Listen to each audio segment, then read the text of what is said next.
I need something to keep me motivated. And for me to be kept motivated, it's usually an ultra distance of some sort that really demands the most out of me, both physically and mentally.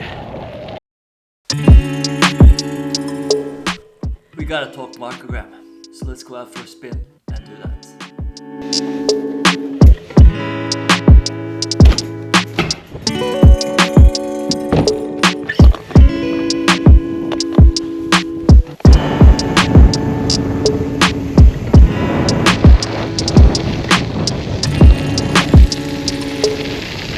After my ride to all the 7 summits here in Markagram, my back wheel got absolutely destroyed. My bike is currently down at the Candy Mountain Cyclery. So I'm borrowing my dad's bike this week. It's a titanium bike with electric gearing, carbon wheels, and yeah, all the bells and whistles. I wouldn't trade my steel bike for it, but I could definitely get used to electrical gearing.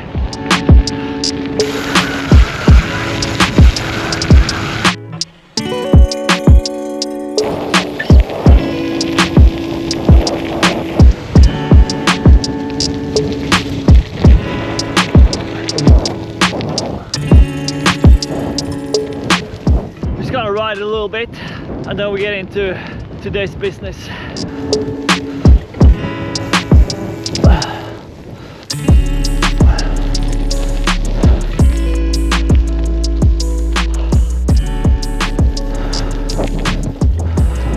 So as you probably noticed, we're doing a lot of bike riding this fall, and there are many reasons for that. First one is obviously because I love riding my gravel bike here in Markagram. We've got such a unique network of gravel roads, and it's a great way to do something else than running and skiing. But the second part is that I need something to keep me motivated. And for me to be kept motivated, it's usually a race that I sign up for in the distance that is usually slightly absurd, or maybe not absurd, but it's not your normal 10Ks necessarily, or your 40K bike ride around the block. It's usually an ultra distance of some sort that really demands the most out of me, both physically and mentally. Something I really have to dig deep for to just even finish. Example of this is of course the Vasaloppet for cross-country skiing. The Jotunheimen trail run, 70K ultra run this August up in Jotunheimen on basically just rocks. A video I'm gonna come back to, but it's been delayed of a few reasons, but I'll come back to it. And then for riding my bike, we got something that's called Markagram.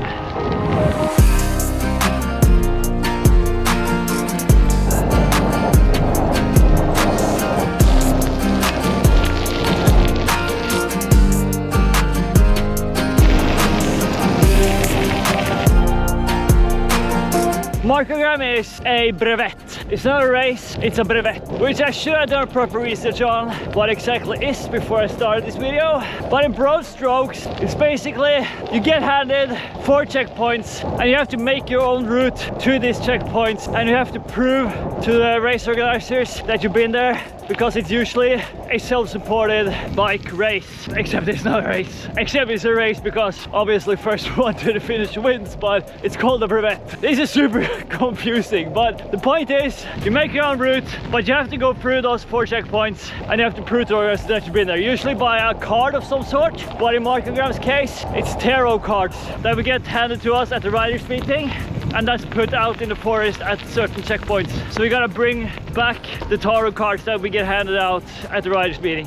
What's special about Markagram is that it's here in Markagram, which is pretty sweet, because then I can train at the same place where the race is gonna take place. Another thing is that it's not during the day, it's during the night. It's sunset to sunrise. And the third and probably most important thing, or not important, but what makes it challenging, is that it's 250 kilometers with 4 to 5,000 meters of elevation gain.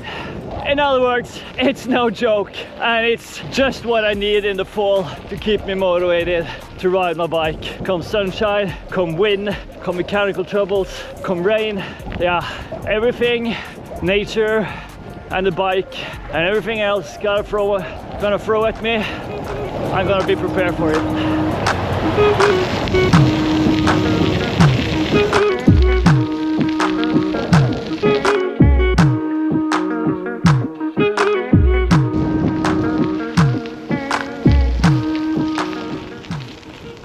So for this year's Markagram edition, I set up a training plan. Not an extensive training plan, but just something that gives me some structure. That's like a little bit the worst, so that when I go out, I just don't do the same rides over and over. And obviously, I don't follow the training plan to a T, because 14 and a half hours during a day is not necessarily something I put in the plan, but at least I had fun with it. If you don't know what I'm talking about, you should check out the last video where I summited all the 7 peaks here in Markagram. You'll see what I mean. Anyways, today I got a 2-hour easy ride, so I figured making this video would be quite fitting.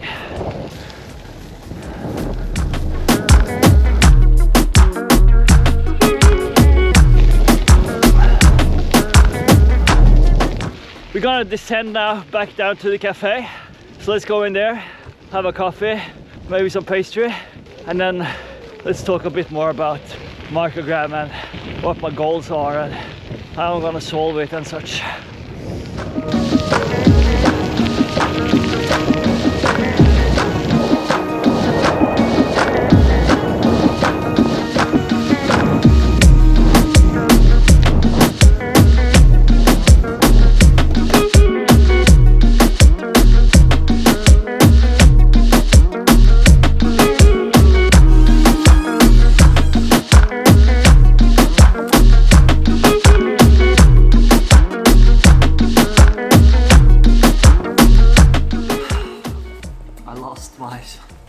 Second glove somewhere along the route, which is super annoying because they're super nice, and I should just put them in a frame bag or something, but okay, it is what it is. Nice to be here down at the cafe. Always nice to end the ride here, or not end the ride because I still gotta get home, but it's a nice place to grab a coffee and some pastry. This is gonna be my 4th time attending Markagram. The first time I did it, I had no idea what I got myself into. I thought it would just be like a long ride in the night here in Markagram, but I was not ready at all for it, so I ended up checking in at the hotel. I am fucked, and there's no more power to give. So I'm going to the hotel and staying here till tomorrow. Not even halfway, because I was cooked, absolutely cooked, and there was no way I could continue. Then I came back a year later, I crushed it. Oh, just newfound motivation. Oh my god, what a night, huh? What a night. We're not done yet. Still got some case left, but I'm not quitting, no matter what. It's happening. It is happening. And then 2 years ago, did it again, also finished it, but not with a good feeling. It was raining all night, and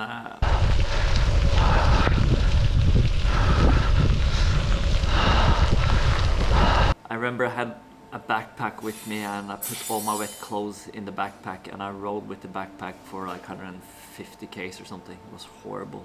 And then last year they didn't have an event because they decided to have it in the States, and then this year Markagram is back on the program here in Markagram, and yeah, ready to do it all over again.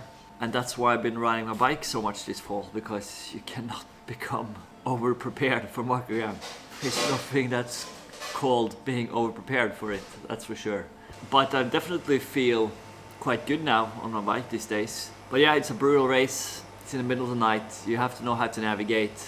You have to know how much food you're gonna bring, how much clothes you're gonna bring, because it's gonna be cold. You're gonna bring extra change, how much water, how much nutrition, you know. And it's not like checkpoints, the tarot cards, they're not necessarily next to the gravel roads. We usually have to go off the gravel road and into like a running trail of some sort.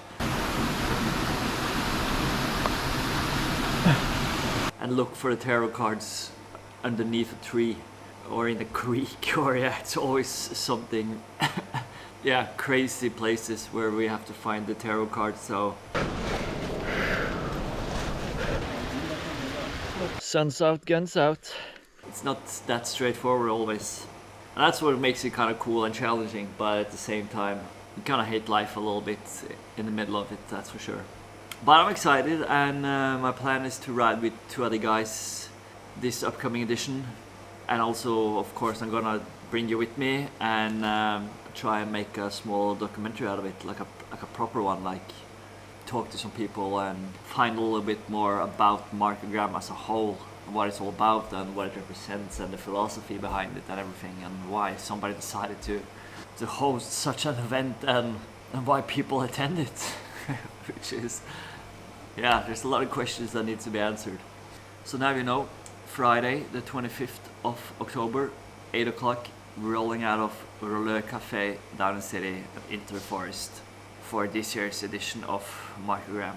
So stay tuned, but I'll be back before to give a bit of an update and yeah, other things that's gonna happen this fall. So looking forward to it, and see you very soon. Peace.